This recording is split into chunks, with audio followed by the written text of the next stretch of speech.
Hello, TikTok and YouTube. I'm gonna have to keep this short because it's nighttime, but I like to doom scroll. I'm semi-nocturnal. I just discovered this YouTuber while doom scrolling.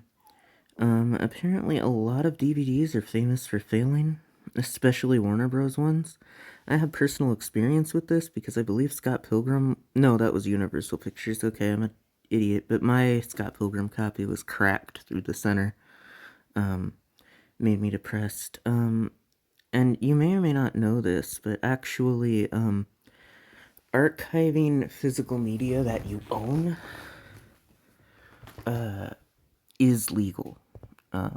However, if that physical media turns to dust, I guess just sweep the dust into a box, because I think you still have to technically own it in some physical capacity. We live in a dystopia. 1 second though, let me show you something. Okay, so I'm not going to steal this person's video, but Jeff Geerling and a few other people, generally this topic of building your own computer, but it's kind of like a tiny home server for watching movies. There's like this really simple app that's built kind of like a website, but it doesn't go to the internet, it goes to your files on your computer. And your archived DVDs can be viewed with that app as if it were something like Netflix.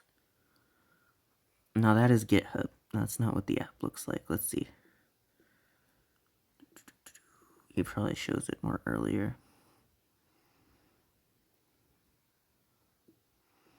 He does not show it. Let's see. This individual might. Oh wait, is that it? Nope. Yes. I think this might be it. No, that's just his desktop.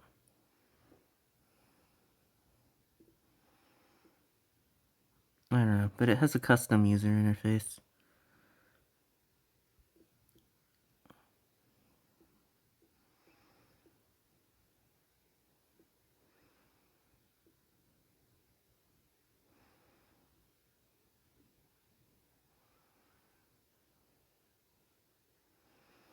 I don't know.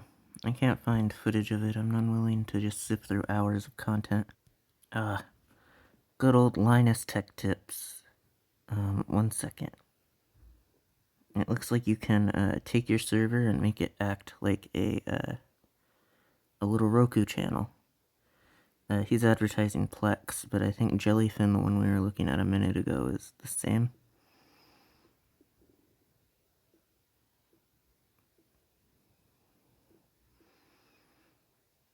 I don't know. It should work just like Netflix. I'm just having trouble finding what the UE looks like.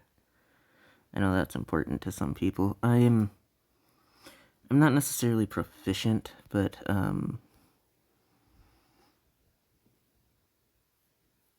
duct taping software together to do cool stuff is kind of something that I just enjoy as a hobby. Like, I will uninstall and reinstall Linux just for fun.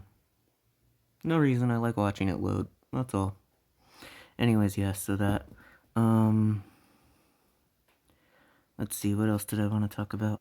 Alright, so I haven't priced this stuff, and usually if you have to ask, it's more expensive than you can afford.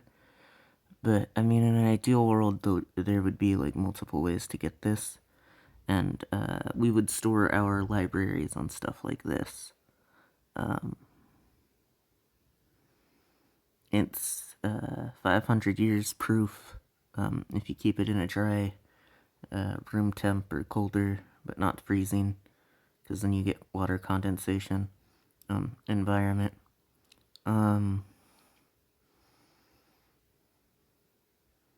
Yeah, just, that would be nice, because even your, hard drives and all the stuff that you keep all your stuff on doesn't last very long. It's good for like a year or two, and then after that, the data just magically, it might fall apart, because of cosmic rays, but also because of, just electricity. Electricity doesn't like to be in an excited state. So, even though it's nanoscopic, the silicon is still technically ionized. Like when you touch one of those shiny things at a science center and it makes your hair stand up. Those are called Van der Graaf generators.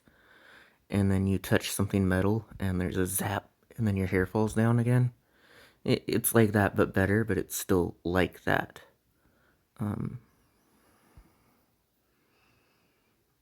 Okay, I wrote a rant. I said, so this next section is just my feelings. They're deep feelings, though, obviously. Look at the size of it. Where to begin? My motivation for living is novelty. Now, obviously, I avoid pain, and I like eating. But the thing that drives me to improve myself, explore, meet others, etc., is the fact that I like the thrill of new possibilities, the act of creation and innovation. To me, nothing captures this more than creative media, such as writing, programming, animation, roleplay. Stories to me are as sacred as Jesus Christ might be to a fundamentalist Christian. They give rise to slang. They control what analogies we are able to make in a given cultural context. They inspire and they inform. And also, they're just plain fun. Which is why the idea, which I vividly remember some internet troll commenter saying, an internet troll whom personally reminds me of Jerry Smith from Rick and Morty, in my head, the idea they expressed was that there is more to life than quote-unquote just media. And it's funny because they told me that on social media. And that idea is actually rather depressing and very wrong feeling. It feels like a perversion of what it means to be alive, especially in a social context. The Bible is public domain, but characters can and often are taken out of public domain. I doubt someone would have the balls or social influence in our decade to take a holy text and trademark it, but I don't doubt an authority might try it someday. My point is, my treasures are considered trash by the corporations who make them only to discard them, and yet I am banned from protecting that trash. That is considered one of the highest crimes in today's society, aside from violent ones. Intellectual property is very trendy right now. It has been ever since Benjamin Franklin was a bit disturbed to find his likeness promoting all sorts of snake oil when he visited France, and he was the only American they cared about, essentially a celebrity. But I believe that human creatives are just a thing akin to radio receivers, and that ideas are ever-present invisible phenomenon akin to radio frequency band emissions, meaning the artist never matters. I mean, they do deserve props, just as we try to recognize the first of anyone to do something. The first artist to express a new idea, or express it in a new kind of way, deserves a footnote in history, but nothing more, according to my beliefs. It goes against my religion to treat fictional scenarios or fictional characters or practical design schema, like patents, as something which can be cordoned off to the benefit of a segregated party. An idea which belongs to a rights holder, or holders. A part of your very imagination which somebody else owns. And I'm of the impression that owning any part of a person, sans yourself or something they medically donated to you, is wrong. So as someone who doesn't believe in any form of slavery, it strikes me as awfully colonial that the real ocean of naturally occurring ideas is being fenced off for profit. Take your bodies back. The sea of ideas is a part of everyone's body, connected via the umbilical cord of your ability to imagine things. The world of imagination is under threat because people want to own it in order to control the global cultural narratives. I'm not telling anyone to make pirated copies of at-risk media or secretly fully animate and distribute their own reautherings of their favorite media illegally. I'm telling them to legally do it, by forcing IP laws around the world to change, or by converting to the Willelverk religion, which is a randomly AI-generated word that I just coined. We can have meetings online or on TikTok. Here's how my faith tells me the law should be. Everyone gets a trademark at birth, which they can legally change in a court of law. This is comprised of their full name and a ligature/logo. Then, they are also allowed to form familial associations, which are similar to marriages in their legally binding status, between a party of individuals but with less amorous undertones, which means less touching, and those who confer a title similar.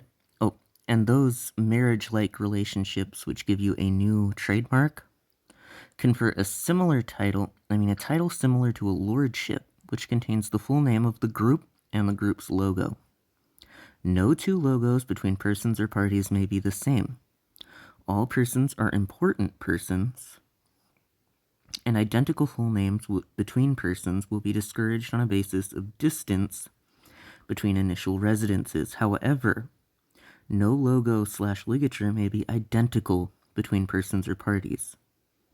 The logos and ligatures are a concession of necessity to help attribute contributions to the sum of human culture made by creatives to the appropriate legacies of our histories.